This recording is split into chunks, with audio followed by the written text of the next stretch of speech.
Et on se retrouve avec Sacha Wolf. Ça nous fait très plaisir, on vous en a parlé en début d'émission. Le film Mercenaires sort mercredi prochain, mercredi qui arrive. On vous en a déjà parlé pendant Cannes quand on faisait le petit débrief. On a beaucoup apprécié ce film. On écoutera aussi la critique un petit peu plus tard dans l'émission. Une critique qui sera évidemment positive et assez élogieuse d'ailleurs. Bonjour Sacha Wolf. Bonjour. Alors ça nous fait très plaisir à Ici on parlait cinéma de vous recevoir parce que c'est votre premier long métrage de fiction. On reviendra plus longuement tout à l'heure sur votre carrière. Mais d'un seul coup on s'est dit enfin un film qu'on n'avait jamais vu. Et ça fait un bien fou. Alors merci déjà. Merci à vous, ça fait plaisir. Pourquoi est-ce qu'on n'avait jamais vu ça ? Déjà parce qu'on parle de rugby, ça on en parle assez peu. On parle en plus de l'intégration des jeunes joueurs qui arrivent en France, en tout cas en métropole. Donc ça on en parle encore moins. Et en plus de ça, c'est peut-être la première fois que je vois des plans tournés en Nouvelle-Calédonie. Donc c'est triplement beau à voir et aussi risqué. Comment est-ce qu'on se dit quand on crée Mercenaires, je vais mettre tout ça là-dedans. Voilà, d'où ça vient cette idée originale ? C'est vraiment un concours de circonstances en fait qui m'a amené à faire ce film. Moi au départ j'avais envie de faire un film autour du rugby parce que je trouvais que c'était un sport qui était déjà que j'adorais et que j'adore toujours, mais il y avait l'envie de filmer le rugby parce que je trouvais qu'il était assez peu présent au cinéma. Moi j'ai toujours adoré les films de boxe, par exemple Fat City de John Huston, Nous avons gagné ce soir de Robert Wise, ou même Rocco et ses frères de Visconti, qui a été un film très important dans l'écriture de celui-là. Et en fait je trouvais que le rugby avait le même potentiel, on va dire physique et dramaturgique que la boxe, mais avec une dimension sociale, collective qui m'intéressait. Oui. Et il se trouve qu'un jour je suis tombé sur un article du Monde qui parlait du quotidien de joueurs étrangers dans une équipe de Fédéral 3. D'accord. C'est-à-dire la 5e division du rugby, c'est des divisions amateurs en fait. Et l'article était consacré à l'équipe de Lons-le-Saunier. Ah oui, on connaît très bien, c'est pas très loin de chez nous. Il y avait des joueurs qui venaient des Tonga, des Samoa, des Fidji, et qui étaient de Roumanie, d'Afrique du Sud ou de Géorgie, qui étaient logés dans des bungalows, payaient pas grand-chose, et qui essayaient de faire monter, en fait, qui étaient engagés pour essayer de faire monter cette équipe dans les divisions supérieures. Et je me suis dit, tiens là, il y a peut-être un sujet intéressant, enfin, il y avait quelque chose qui me plaisait là-dedans. Et je suis parti en recherche. En fait, j'ai rencontré des joueurs dans différents clubs. Et à Lyon, j'ai rencontré Laurent Paki-Vatao, qui joue dans le film. Et cette rencontre-là, elle a été décisive parce que Paki, il est wallisien. C'est-à-dire qu'il est français, en fait. Wallis, c'est un tout petit territoire qui est de l'autre côté du globe et qui est une île, qui est un territoire d'outre-mer, en fait. Et en le rencontrant, je me suis dit que cette question de l'identité française ultramarine, c'était quelque chose qui m'intéressait. Il y avait effectivement quelque chose d'invisible là-dedans dont on parlait très très peu. Et en plus, lui, physiquement, il dégageait quelque chose d'incroyable. Enfin, j'ai tout de suite eu envie de le filmer. Oui. Ensuite, je suis parti plusieurs fois avec lui en Calédonie, parce qu'en fait, lui vient de Nouvelle-Calédonie. Il y a plus de Wallisiens en Nouvelle-Calédonie qu'à Wallis même. D'accord. Et c'est comme ça que ça s'est monté, en fait. Donc, alors, on va expliquer un petit peu le film. C'est Paki, en l'occurrence, ne joue pas le rôle principal. Le rôle principal, c'est Toki Pilioko. Alors, on reviendra longuement sur lui. On va quand même raconter le synopsis en une ou deux phrases. D'ailleurs, il est assez court, donc c'est très bien. Donc, Sohan, jeune Wallisien, brave l'autorité de son père pour partir jouer au rugby en métropole, livré à lui-même à l'autre bout du monde, parce que Wallis, c'est, je pense, le coin le plus loin de la métropole, je suppose, non, Sacha ? À peu près, ouais. Les Wallisiens disent souvent qu'ils sont à 22 000 km de la métropole. Voilà, donc ça donne une idée, effectivement. Donc, livré à lui-même dans ce nouveau monde, une odyssée le conduit à devenir un homme dans un univers qui n'offre pas de réussite sans compromission. Donc c'est très bien. Donc vous voyez, il n'y a même pas de rugby dans le synopsis. Justement, le rugby, alors vous parliez de la boxe, vous avez été en tout cas imprégné des films de boxe. Justement, le rugby, pourquoi est-ce qu'on le voit pas à l'écran ? Presque jamais, enfin à part un ou deux films peut-être plus commerciaux, en tout cas moins d'auteurs que le vôtre. Pourquoi est-ce que personne s'est jamais vraiment attaqué au rugby comme ça, à votre avis ? Parce que, je pense pour plusieurs raisons. Je pense qu'il y a déjà le rugby, c'est un sport qui est, je pense, assez compliqué à saisir pour pas mal de gens qui sont un peu rebutés par les règles, qui ont du mal à à comprendre en fait ce qui se passe pendant un match de rugby, alors qu'en fait c'est quand même assez simple. Le rugby c'est un jeu de gagne-terrain, point barre, avec certes des règles qui font toute sa beauté et sa spécificité, mais voilà, je pense qu'il y a quelque chose qui rebute un peu là-dedans. L'autre chose, je pense, qui est assez compliquée, c'est que je pense qu'en France, on n'a pas vraiment la tradition du film de sport, qui est plutôt, je pense, une tradition américaine. Mais c'est vrai que voilà, il y a des parties du territoire français où le rugby est un sport très populaire. Il y en a d'autres où il n'est pas très important. Mais voilà, puis je pense que c'est toujours compliqué en fait de filmer un sport d'équipe globalement, parce que il y a beaucoup de monde, il y a les complexités des règles du jeu qu'il faut saisir. Et ouais, c'est pas un sport qui est évident au départ, je pense, cinématographiquement pour le grand public. Ouais. Et en plus, le sport d'ailleurs en général, parce qu'il n'y a pas forcément beaucoup plus de films de foot, il y en a peut-être un ou deux, mais vraiment à la marge, c'est aussi que la télévision, aujourd'hui, c'est quand même très dur de filmer du rugby en se détachant de la télévision. Ce que je trouve très intéressant chez vous, c'est que finalement, quand il y a un match, le match en lui-même, il importe peu. Ce qu'on est en train de suivre, c'est Sohan, et on est vraiment que sur lui. Il y a pratiquement pas de plan large qui prend tout le monde en compte. Ouais, tout à fait. En fait, moi, ce dont je me suis rendu compte assez rapidement, c'est que moi, je raconte l'histoire d'un individu dans un groupe. Et finalement, ce qui m'intéresse, c'est sa perception à lui de ce qui se passe. Et du coup, pendant les matchs, moi, je ne raconte pas les enjeux sportifs, en fait. C'est-à-dire, est-ce que l'équipe va gagner? Est-ce qu'ils vont mettre un essai? Est-ce que ils vont se qualifier? Est-ce que ils vont gagner le championnat? Tout ça, c'est des choses qui m'intéressent pas directement.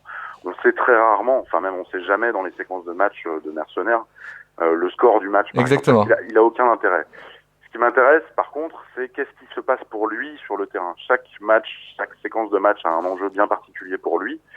Et vous dites effectivement, la télé, elle façonne un petit peu l'imagerie que le public a du sport. Il y a moi je peux pas concurrencer en fait la télé dans le côté spectacle. Exactement. C'est-à-dire qu'il y a des caméras qui sont mises dans tous les sens. Il y a des grands principes de mise en scène à la télé contre lesquels en fait moi je suis allé dans le film. C'est-à-dire que à la télé tout est fait à distance. Les caméras ne peuvent jamais rentrer sur le terrain parce que sinon elles arrêteraient le match. Le match pourrait pas continuer. Le son, pareil, il est toujours à distance. Bon, de plus en plus, on met des micros sur les arbitres pour essayer de récupérer leur voix et comprendre un petit peu mieux ce qui se dit sur le terrain. Mais en fait, on entend très peu ce que les joueurs se disent. En fait, on est toujours à distance. Et l'autre principe de mise en scène à la télé, c'est qu'on suit toujours le ballon pour suivre, comprendre l'action sportive. Moi, du coup, ce qui m'intéressait, c'était de rentrer sur le terrain avec mon comédien, avec Sohané, de faire exister au son quelque chose de très précis sur les chocs, les cris, la façon dont les joueurs se parlent. Et la dernière chose, c'était du coup de ne jamais suivre le ballon, puisque un joueur en fait de rugby, il passe 98% du temps à ne pas avoir le ballon en main, et pourtant il joue quand même. Et oui. Du coup, c'est toutes ces phases de jeu, de défense, de replacement, de communication, dans lequel il se passe aussi énormément de choses pour le joueur, qui m'ont intéressé et que j'ai essayé de mettre en valeur dans le film. Oui, c'est tant d'attentes qu'on ne voit jamais. D'ailleurs, Godard avait envie de tourner un jour un match de Roland-Garros comme ça, où on voit que le joueur qui est pas en train de frapper. Donc ça reste là-dedans. Comment est-ce qu'on filme des rugbyman? Tout simplement parce que c'est des carrures particulières. Alors effectivement, vous avez à peu près la grandeur et la carrure des rugbyman, voire même plus grand qu'eux. D'ailleurs, je pense que vous êtes même plus grand qu'eux. Je pense, oui, quand je vous ai vu sur scène. Voilà, comment est-ce qu'on filme des corps qui sont costauds, et des muscles aussi, parce qu'ils passent quand même aussi du temps torse nu tous. Ouais, c'était vraiment aussi, ça faisait partie de l'idée de départ en fait. J'avais vraiment la volonté de filmer des corps qui sortent de la norme en fait, de ce qu'on a l'habitude de voir au cinéma, et de prendre ce parti de travailler sur des avants. Enfin, mon personnage principal est pilier droit, il fait partie de ce qu'on appelle dans le jargon du rugby les gros de devant, et il y avait vraiment cette idée de filmer que la plupart des comédiens du film soient entre 120 et 140 kilos, et de finalement les rendre beaux, d'aller révéler la grâce en fait qu'il y a dans ces corps-là et chez ces joueurs-là. Ensuite, très vite, il y a eu l'idée de filmer des vrais rugbyman. Moi, par exemple, au cinéma, j'ai toujours du mal quand dans un film et qui parle de musique, un comédien fait semblant de jouer du violon, il fait semblant de jouer du piano. Personnellement, c'est quelque chose qui me fait tout de suite sortir du film. Ouais. Et là, du coup, pour le rugby, il fallait en fait que les rôles principaux soient tenus par des gens qui savent jouer au rugby, parce que sinon, ça aurait pas marché. Déjà physiquement, ça aurait pas fonctionné, et puis ensuite, juste en termes de jeu pur, de séquence de match, ça aurait pas été crédible.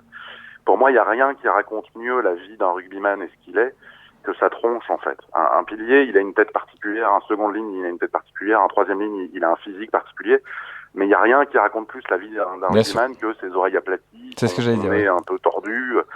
Ça raconte sa vie beaucoup plus que n'importe quel dialogue que moi je pourrais écrire, en fait. Et du coup, voilà, il fallait s'appuyer là-dessus. Alors après, effectivement, en termes de mise en scène, c'est pas forcément évident.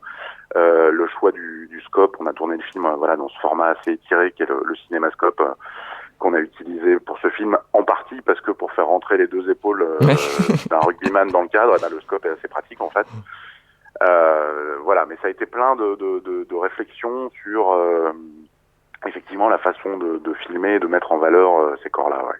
Et alors, est-ce que le film, vous l'aviez entièrement écrit avant et c'est à peu près ce qu'on voit à l'écran, ou pendant que vous étiez avec ces joueurs professionnels, pendant le tournage, à se dire non, finalement ça fonctionne pas ce que j'avais imaginé, on fait autre chose. Comment ça s'est passé? Disons que le scénario, en fait, ça reste toujours un objet vivant, c'est jamais quelque chose qui est terminé. Enfin, en tout cas, moi, c'est comme ça que je le conçois. C'est-à-dire qu'il évolue tout le temps, et effectivement, quand au tournage, on se rend compte qu'il y a des choses qu'on a écrites ou qu'on a imaginées qui rentrent pas complètement dans la crédibilité ou que ça semble pas naturel aux gens qui le jouent, notamment quand c'est des rugbyman et qu'ils ont l'habitude de pratiquer ce sport. Là, il faut s'adapter, en fait. Il faut s'adapter, retrouver d'autres idées, faire autrement. Mais non, globalement, le film est assez proche de ce que j'avais écrit. Il y a plein de séquences ou des dialogues ou des choses comme ça qui ont bougé au contact de mes comédiens. Mais c'est vrai que, disons que je me suis appuyé sur on va dire un contexte documentaire assez fort. Je vous donne un exemple. Par exemple, la première séquence de match du film se termine par une bagarre générale. Et pour tourner cette séquence, en fait, j'ai fait appel à l'équipe de Fumel qui est dans le Lot-et-Garonne, l'équipe principale avec laquelle j'ai travaillé, où se retrouve Soané. Et pour jouer l'équipe adverse, en fait, j'ai fait appel à une équipe qui est à 10 km de là, l'équipe de Montflanquin. Et traditionnellement, les matchs de Fumel contre Montflanquin, ça se finit assez fréquemment par des bagarres générales. Donc, en fait, j'ai même pas besoin de dire action à un moment pour qu'ils commencent à se mettre des patates sur le terrain, parce que voilà, ça leur fait plaisir, en fait, de le faire. D'accord, c'est vraiment le derby. Voilà, il faut s'appuyer. En fait, moi, j'aime beaucoup m'appuyer sur ces choses-là et finalement modifier légèrement mon scénario quand je sens ou quand les acteurs me font comprendre que ça serait mieux, ou que je sens que ça serait mieux de faire autrement. Par exemple, Soané, au tout début, j'avais écrit ce personnage comme étant beaucoup plus gros que ce qu'il est véritablement dans le film. Il faisait 140 kilos dans le scénario. D'accord. Et quand j'ai rencontré Toki, en 30 secondes, je savais que c'était lui qui allait jouer le rôle parce qu'il dégageait énormément. Mais en même temps, il n'était pas du tout gros. Enfin, il faisait à peine 110 kilos. Du coup, je me suis dit, je vais changer mon scénario, en fait. Finalement, il sera pas assez gros. Et quand il arrivera en métropole, on lui dira, il faut que tu prennes du poids, il faut que tu prennes du poids, il faut que tu prennes du poids. Voilà, en fait, il faut toujours s'adapter, en fait, à ce qu'on trouve. Il y a un peu deux façons de faire des films. Soit on lutte désespérément contre le réel pour qu'il rentre, en fait, dans ce qu'on a envie de filmer et qui corresponde à notre envie de départ. Mais c'est une lutte qui parfois peut être très longue et assez stérile. Soit on accueille, en fait, les accidents du réel et de ce qui se passe dans la vraie vie pour finalement adapter notre idée de départ et notre projet. Alors je pense que ça c'est aussi l'école du documentaire, mais on y reviendra tout à l'heure quand on parlera de votre parcours. Vous parliez que quand vous avez vu Toki la première fois, vous saviez que c'était lui.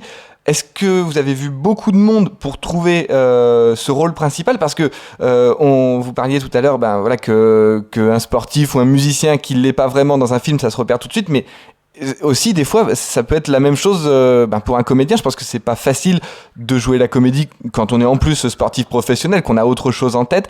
Est-ce que ça a été quelque chose de très compliqué à trouver ou ça c'est finalement vous l'avez trouvé tout de suite Toki et ça a été bon?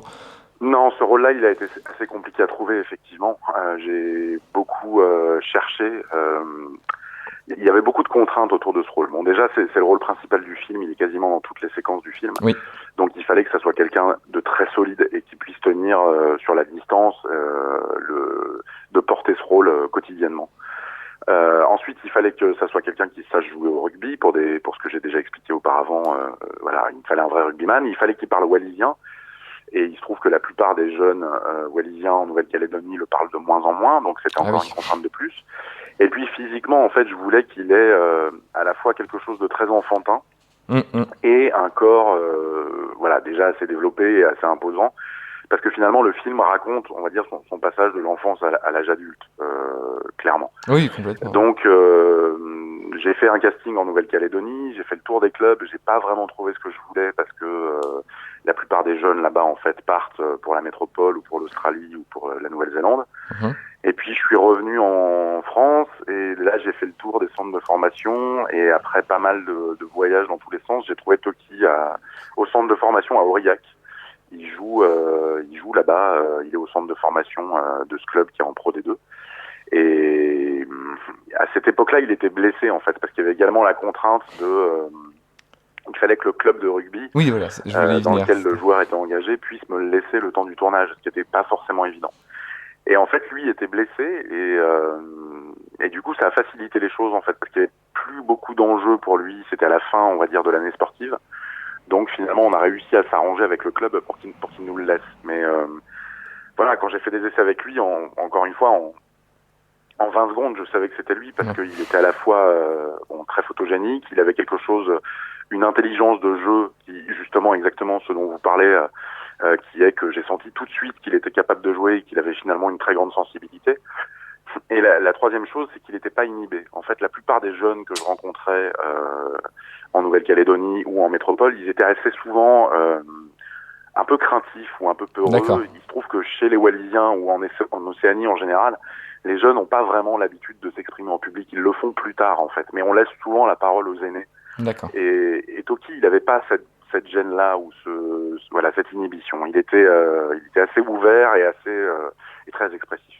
Justement, ça s'est tourné en combien de temps ce film? Alors, bon, en plusieurs phases, je pense, parce que quand vous tournez à Wallis et quand vous tournez en France, mais voilà, sur combien de temps ça s'est étalé le tournage?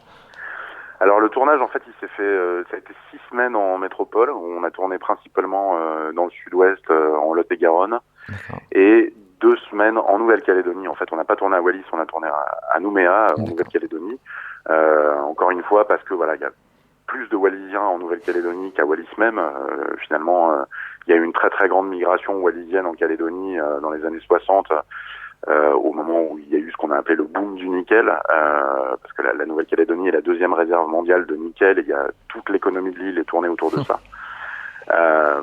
Voilà, mais ce qui m'intéressait chez les Wallisiens en Nouvelle-Calédonie, c'est qu'ils sont assez tiraillés, on va dire, surtout les jeunes, entre la culture, on va dire, coutumière, traditionnelle wallisienne et l'Occident, la culture occidentale qui prend de plus en plus de place. Nouméa, c'est vraiment une ville très occidentale, qui fait quasiment 200 000 habitants, qui ressemble un peu à une ville américaine. En fait, on peut rien y faire à pied, il faut toujours se déplacer en voiture. Et il y a un rejet de la part de certains jeunes, en fait, de cette culture océanienne, de la langue elle-même. Et voilà, c'était vraiment ce tiraillement-là qui m'intéressait dans ce film. Autre sujet quand même qui est, en tout cas c'est la première fois que je vois ça, et alors là même pour le coup, même dans le cinéma sur pratiquement tous les sports en général, parce que sinon souvent on fait des films sur le dopage, mais là non, c'est un film où il y a du dopage. Ça c'est une enquête que vous avez fait, c'est des témoignages, et surtout comment c'est reçu aujourd'hui dans le monde du rugby. Globalement, les retours sur le film du monde du rugby sont assez positifs. Je pense que le milieu du rugby a cette particularité d'être assez réflexif. Il aime beaucoup se poser des questions sur ce qu'il est, sur la façon dont il évolue, sur la façon dont il se construit. C'est quand même un sport autour duquel il y a beaucoup de pensée et beaucoup de sensibilité. Moi, tous les rugbyman que j'ai rencontrés sont des gens. On a souvent l'image de rugbyman un peu bourrin avec un pois chiche dans le cerveau. C'est complètement faux. Moi, les gens que j'ai rencontrés sont vraiment des gens très sensibles et très intelligents, en fait. Ensuite, le dopage dans le film, je me suis beaucoup interrogé sur est-ce que j'allais les mettre ou pas. Bon, on parle d'une séquence, en fait, de deux séquences. Mais ce qui m'intéressait finalement, c'est de pas le moraliser, c'est-à-dire on a tendance souvent à dire ah là là, le dopage c'est pas bien, il faut pas qu'il y ait de dopage dans le sport, etc. Il y a un moment, quand on parle d'un joueur, ça fait aussi partie d'un certain réel. Et si je le mets pas dans le film, je suis pas tout à fait honnête avec mon projet. Après, ce qui m'intéressait, c'était de le traiter de façon assez comique, puisque dans le film, je pense qu'il est traité de façon assez comique. Mais pour moi, ça fait partie du paysage, en fait. Que comme on est dans son point de vue à lui, qui comprend pas vraiment ce qui lui arrive et qui comprend pas vraiment qu'il a pas vraiment l'expérience pour comprendre exactement ce qui lui arrive quand il déboule en métropole. Il y a quelque chose où ça fait juste partie du paysage, en fait. C'est pas un enjeu dramaturgique fort dans le film, en fait. C'est juste un des aspects de ce qui lui arrive en métropole. Mais globalement, non, les retours des rugbyman sont assez positifs. J'en ai discuté avec énormément de joueurs et on a fait pas mal d'avant-premières avec le film pendant le mois de septembre. Et souvent à la fin, il y a des rugbyman qui témoignent ou qui prennent la parole dans la salle pour dire que voilà, eux, ce qu'ils vivent est assez proche, parfois même pire que ce qu'on voit dans le film. Donc voilà, je pense qu'il y a vraiment une volonté commune, en tout cas, de s'interroger autour de ce qui se passe et de l'évolution de ce sport, qui est finalement un miroir en fait du monde dans lequel on vit, du monde du travail où la compétition est de plus en plus forte, où les joueurs et les gens deviennent interchangeables. Il y a, je pense, quand même une volonté de s'interroger là-dessus. Par exemple, il y a le syndicat de joueurs professionnels Proval qui a vu le film et qui l'a beaucoup aimé et qui compte l'utiliser très certainement pour sensibiliser les jeunes joueurs à certains problèmes. D'accord. Donc voilà, non, j'ai pas l'impression il n'y a pas de retour trop négatif là-dessus pour l'instant. En fait, c'est ce qui est beau dans votre film, c'est que vous faites un film avec plein de choses en fait à l'intérieur, parce qu'il y a aussi le racket qui s'opère, enfin une sorte de racket en tout cas, mais c'est qu'il n'y a pas un trop plein de choses, et c'est ça qui est fou, c'est que quand on sort du film, on peut raconter l'histoire très simplement, mais on peut aussi la raconter avec tout ce que ça comporte. Et effectivement, c'est juste la vie d'un joueur. Et je pense que en termes de cinéma, peu importe le sport, ça n'a jamais été fait à ce point-là. Donc voilà, vraiment félicitations pour ce film. Tiens, juste une petite chose, où est-ce qu'on peut voir jouer Toki aujourd'hui au rugby ? Eh ben, toujours à Aurillac. Toujours à Aurillac. Il est au centre de formation, c'est sa dernière année chez les Espoirs. Il espère passer pro cette année, mais non, si vous habitez à Aurillac ou si vous avez envie d'aller le voir sur le terrain, c'est là-bas qu'il faut aller, ouais. Et le cinéma, est-ce que ça lui a donné envie, ou est-ce que pour lui, c'était clair que c'était un one-shot pour un film sur le rugby et c'est tout ? Parce que là, quand on le voit, il crève complètement l'écran. Moi, pendant tout le film, je me suis dit, mais d'où est-ce qu'il sort ? Enfin voilà, c'était fou, quoi. En fait, moi, depuis le début, je lui ai dit, et d'ailleurs, je l'ai dit à la plupart de mes comédiens, vous savez, dites-vous que ça sera juste pour une fois. On ne sait pas du tout la façon dont le film sera reçu. On connaissait pas du tout la carrière qu'allait avoir le film. Mais pour moi, c'était important de les sensibiliser là-dessus, parce qu'il y a souvent des gens qui prennent un peu la grosse tête après des premiers films ou des expériences comme ça. Puisque je leur disais aussi, c'est que vous savez, le cinéma français, il a déjà du mal à certains moments à caster des gens qui sortent un petit peu de la norme et qui sont pas forcément des mêmes origines que les comédiens parisiens classiques. Donc je pense que ça va être compliqué pour que y ait tout d'un coup un réalisateur sur un projet lambda qui te propose un rôle avec le physique que tu as, avec ton origine, avec ton histoire. Mais bien sûr, je pense qu'il a beaucoup aimé jouer dans le film, et il le dit assez fréquemment. Si quelqu'un lui proposait de rejouer dans autre chose, je pense que ça pourrait l'intéresser. Après, professionnellement, pour lui, qui va avoir 21 ans là dans quelques jours, je pense que le plus sûr et le plus sérieux, c'est de se consacrer au rugby pour l'instant. C'est sûr. Mais c'est intéressant aussi sur ce sens-là. Parlons de vous, Sacha Wolf, maintenant. Voilà, vous venez du documentaire, vous êtes passé par la Fémis. Alors voilà, racontez-nous un petit peu votre parcours et puis aussi peut-être les influences que vous avez pu avoir, parce que je vois, alors j'ai pas hélas vu vos documentaires, vous nous direz d'ailleurs où est-ce qu'on peut les trouver. Vous êtes allé faire une sorte de making of, mais plutôt version documentaire, de plusieurs films. Alors vous allez nous raconter tout ça. Oui, alors moi en fait j'ai commencé à vouloir faire du cinéma quand j'avais à peu près 15 ans. J'ai découvert le cinéma par la télé. D'accord. parce que je voyais pas mal de films à la télé, et finalement j'ai eu voilà des sortes de révélations comme ça en étant gamin devant des films où je me suis dit mais qu'est-ce que c'est que ça, c'est quand même complètement incroyable. Alors sur quoi par exemple? Enfin, Par si vous avez exemple des choses en tête. Ça 2001 l'Odyssée de Ouais. l'espace, j'ai vu Ran d'Akira Ouais. Kurosawa, voilà, qui sont des films sur lesquels je suis tombé complètement par hasard, et qui m'ont vraiment transformé. Et puis ensuite, en fait, moi je suis vraiment de cette génération où il y avait, c'était le début du numérique en fait, c'est des caméras, des petites caméras DV. Et mon père avait un caméscope et voilà, j'ai commencé à lui emprunter. J'ai tourné un petit documentaire quand j'avais 15 ans, et puis ensuite voilà, j'ai toujours filmé en fait, j'ai toujours filmé. C'est dans ce sens-là que je viens du documentaire. Mais après, j'ai toujours aussi fait de la fiction parallèlement. J'ai toujours eu l'envie d'essayer de faire de la fiction, donc j'ai commencé à faire des petits courts-métrages de fiction.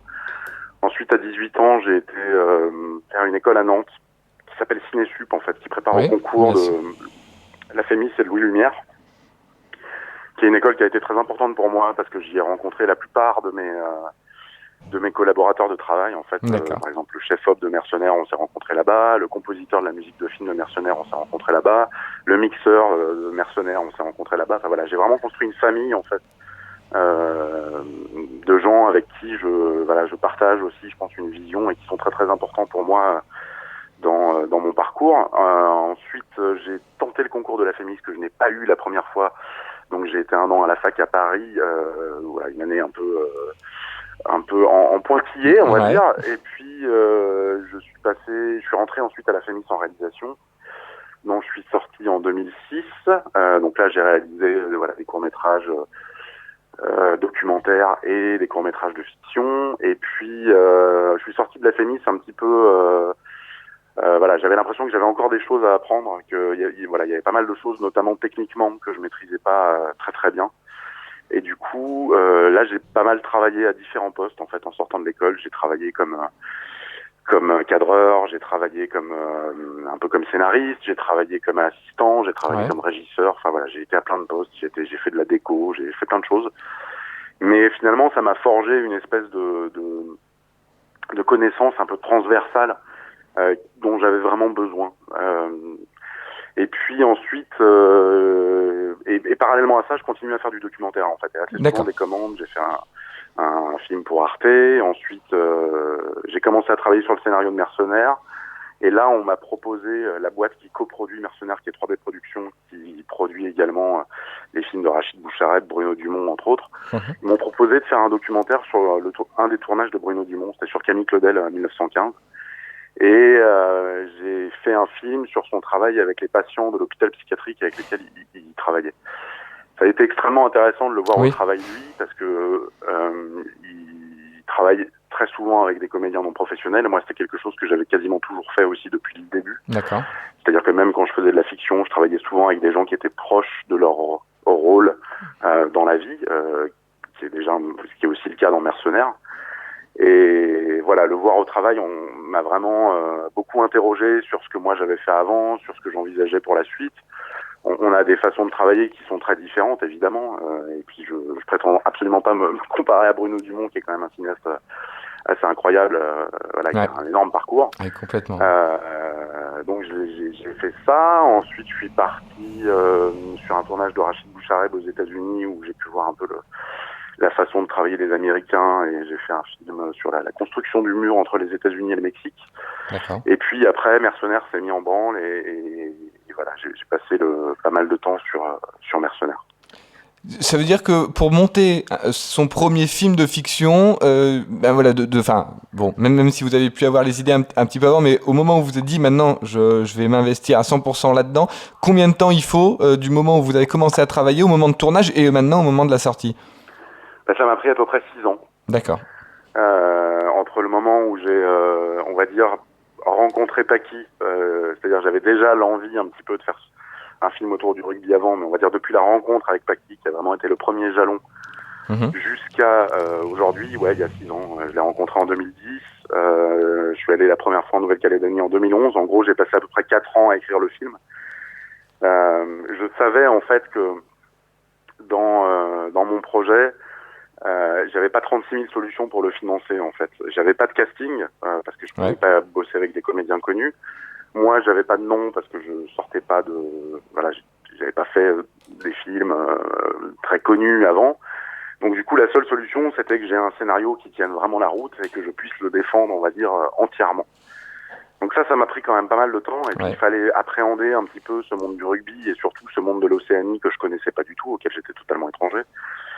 Donc voilà, il a fallu passer beaucoup de temps sur cette écriture. Et puis finalement, après, ça a été assez vite. Le financement, le tournage, et puis après le montage du film, tout ça s'est enchaîné quand même assez rapidement. Qu'est-ce que ça fait quand on apprend que son premier long métrage de fiction est pris à la quinzaine des réalisateurs ? Ça fait plaisir. C'est un truc incroyable, c'est assez indescriptible parce que quand tu travailles sur le film et que tu es en montage pendant tout ce temps des 5 ans, en fait, tu essayes juste de faire le meilleur film possible. Tu penses pas vraiment à la façon dont il va être reçu, est-ce qu'il va être apprécié, est-ce qu'il va aller à Cannes, tout ça, c'est des questions que tu te poses absolument pas. Donc finalement, ça a été une surprise incroyable et surtout d'être à la quinzaine des réalisateurs, qui est vraiment pour le coup une sélection qui est tous les ans très très intéressante, avec souvent des choses nouvelles, des découvertes. Donc, moi, ça fait vraiment extrêmement plaisir et je pense que ça a beaucoup servi le film. Donc c'est un cadeau incroyable. Les comédiens wallisiens, ils ont découvert le film à Cannes, ils l'avaient jamais vu. Enfin d'ailleurs tous les comédiens. Ouais. Et pour eux, ça a été, je pense, un signe de reconnaissance assez énorme. C'est le premier film tourné en langue wallisienne de toute l'histoire du cinéma. C'est le 3e film seulement long métrage tourné en Calédonie. Donc pour eux, ça avait un sens et une profondeur quasi historique en fait. Donc ça a été des moments très très forts partagés avec eux et c'est évidemment quelque chose dont je me souviendrai très longtemps. Ouais. Donc vous allez emmener ce film, le soutenir aussi là-bas ? Ouais, tout à fait. Juste après, en fait, donc Cannes c'était au mois de mai et début juillet, on est parti, on est retourné en Calédonie avec Toki et avec Paki pour aller présenter le film au Festival de la Foa, qui est un festival qui a lieu tous les ans. À une centaine de kilomètres au nord de Nouméa, dans un petit village qui s'appelle La Foa. Et ça a été un moment pareil, assez incroyable. Il y avait plein de comédiens calédoniens qui n'avaient pas vu le film, qui l'ont découvert là-bas. Le père, par exemple, l'avait pas vu. Donc ça a encore été un moment très fort. Et puis surtout, ce qui a été fort, c'était de pouvoir montrer le film aux Wallisiens, parce que moi, le film, je l'ai fait quand même avec l'idée qu'il fallait qu'il plaise aussi aux Wallisiens et à ce public-là. Et pas juste aux spectateurs de quelques salles à Paris. Enfin, ça m'intéressait pas trop. Et donc ça a été très fort parce qu'il y a eu beaucoup de débats après les projections. Finalement, moi j'étais sur scène, mais j'avais même plus besoin de parler. Le dialogue, il était juste dans la salle entre les jeunes, les vieux, la façon dont ils se reconnaissaient dans le film. Il y a on va dire que le regard sur le film est complètement inversé par rapport aux réactions que je peux avoir en métropole, et du coup c'est très très riche en fait. C'était absolument nécessaire de pouvoir présenter le film là-bas et de l'accompagner. Ouais. Aujourd'hui, donc le film sort mercredi. Dans combien de salles on va pouvoir le voir ? On va pouvoir le voir donc dans des cinémas qui sont directement dans la région, à Roanne notamment. Je crois qu'il arrive dans 15 jours. Sinon, dans combien de salles est-ce qu'on va pouvoir voir Mercenaires ? Mais je crois qu'on est à peu près sur 80 copies. Le film est surtout distribué dans des salles à réessai. Bien sûr. Ouais. Donc il sera à Lyon, au Comédia, il sera à Villeurbanne, il sera à Dijon, à l'Eldorado, il sera plutôt dans les salles à réessai, je pense, globalement. Mais ensuite, il sera dans plein de salles aussi en continuation. Donc je pense que le film va pas mal tourner. Je connais pas par cœur le détail des salles pour le moment. Puis d'ailleurs, c'est pas encore complètement terminé. Ça se fait en général, ces choses-là, ça se décide toujours au dernier moment. Mais moi, je vais continuer à présenter le film et à le suivre. Je serai par exemple le vendredi 7, je le présente à l'Eldorado à Dijon. Ensuite, le 8, samedi 8 octobre, je serai à Mâcon. C'est tout chez nous. Un festival de cinéma qui s'appelle le Festival Effervescence, dans lequel il y aura une après-midi un peu consacré au film, où le compositeur de la musique du film sera là aussi et le chef opérateur sera là aussi pour le présenter avec moi. Voilà, donc ça continue et comme ça jusqu'à au moins fin octobre. Bon, et ben voilà, pour ceux qui écoutent la rediffusion qui passe donc le vendredi, et bien voilà, vous pouvez aller directement à Mâcon, voir déjà ce beau festival et en plus rencontrer Sacha Wolf et l'équipe technique avec lui. Nous, on dit souvent dans l'émission que les comédiens jouent bien si le metteur en scène sait bien les mettre en scène. Et bien là, tous les acteurs sont justes. C'est vraiment impressionnant. On découvre un nouvel univers. Et vraiment, félicitations, Sacha Wolf. Nous, on a soutenu ce film depuis le début, en tout cas. On en a dit toujours du bien et même tout le bien possible. Donc, courez voir Mercenaires. Tiens, un dernier mot, Mercenaires, dans une époque un petit peu trouble actuellement, c'est quelque chose qui claque. Est-ce que vous êtes posé la question, est-ce qu'on change de titre ou pas, ou est-ce que c'était vraiment fixe, parce que ça va très bien au film aussi, hein. Non, c'était un titre que j'avais vraiment depuis le départ et je pense que j'aurais eu du mal à le changer. Moi, ce qui m'intéressait dans Mercenaires, c'est que c'est souvent un terme où voilà, on a une vision très péjorative de ce qu'est un mercenaire. Pour moi, il y a une certaine noblesse là-dedans. En fait, les samouraïs, par exemple, étaient des mercenaires, et je voulais revenir à ce sens assez noble. Il y a plein d'idées dans Mercenaires. Il y a l'idée de le côté apatride qui correspond assez bien au problème identitaire que se pose Sohané. Est-ce que je suis français? Est-ce que je suis wallisien? Enfin voilà, à quel monde j'appartiens? Il y a le côté marchand aussi qui est très important dans le film. Oui. Les rugbyman, voilà, c'est presque une marchandise. Et ce côté-là, je pense, est assez présent dans le film. Et voilà, non, c'était vraiment un titre auquel je tenais. Bon, et ben voilà, très bien. Merci beaucoup, Sacha Wolf. Et bien, on a hâte de vous retrouver pour un nouveau projet ou peut-être pour la sortie DVD. On essaiera peut-être de faire un petit clin d'œil à Mercenaires. En tout cas, pour l'instant, c'est en salle à partir de mercredi. Courez-y, vraiment, parce que vous allez rentrer dans un nouvel univers que vous n'avez jamais vu au cinéma. Merci beaucoup.